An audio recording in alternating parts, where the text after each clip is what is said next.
శ్రీమాత్రే నమః. మల్కంపేట్ లో స్వయంభూగా వెలిసినటువంటి రేణుకా ఎల్లమ్మ తల్లి కళ్యాణ మహోత్సవము ప్రతి సంవత్సరము ఆషాఢ మాసం మొదటి మంగళవారం నాడు అత్యంత వైభవంగా జరుగుతుంది. దాంట్లో భాగంగా ఈ సంవత్సరము ఇవాళ అనగా 9వ తారీఖు జూలై 9వ తారీఖు అయినటువంటి ఈ రోజు అమ్మవారి యొక్క కళ్యాణము అత్యంత వైభవోపేతంగా జరుగుతుంది.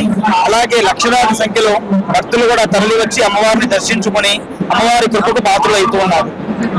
చెప్పండి పంతులు గారు, ఈ ఘట్టం ఎన్ని రోజులు జరపడం జరుగుతుంది? కళ్యాణ మహోత్సవం అనేది మొత్తం 3 రోజులు జరుగుతుంది. దాంట్లో భాగంగా నిన్న 8వ తారీఖు నాడు అమ్మవారి ఎదుర్కోళ్లు సాయంత్రం అత్యంత వైభవంగా జరిగినాయి. ఈ రోజు కళ్యాణం జరుగుతున్నది. రేపు సాయంత్రం అమ్మవారి రథోత్సవం ఉంటుంది. రథం ఈ మొత్తం కూడా ఈ ప్రాంతంలో అంతా కూడా రథం ఊరేగింపు రేపు సాయంత్రం అత్యంత వైభవంగా జరుగుతుంది.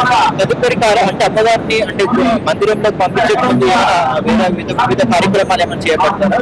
అమ్మవారికి కళ్యాణం ముందు రోజు కళ్యాణం ఎదుర్కోలే రోజు పొద్దున అమ్మవారికి అభిషేకం తర్వాత అమ్మవారిని పెళ్లి కూతురుని చేసి అమ్మవారిని పెళ్లి కూతురుని చేస్తారు. పెళ్లి కూతురుని చేసిన తర్వాత సాయంత్రము అమ్మవారిని అత్యంత వైభవంగా ఎదుర్కొన్న తర్వాత రోజు అంటే ఇవాళ కళ్యాణము రేపు రథోత్సవం కూడా 3 రోజుల కార్యక్రమం తమిళ ముందుగా జరుగుతుంది.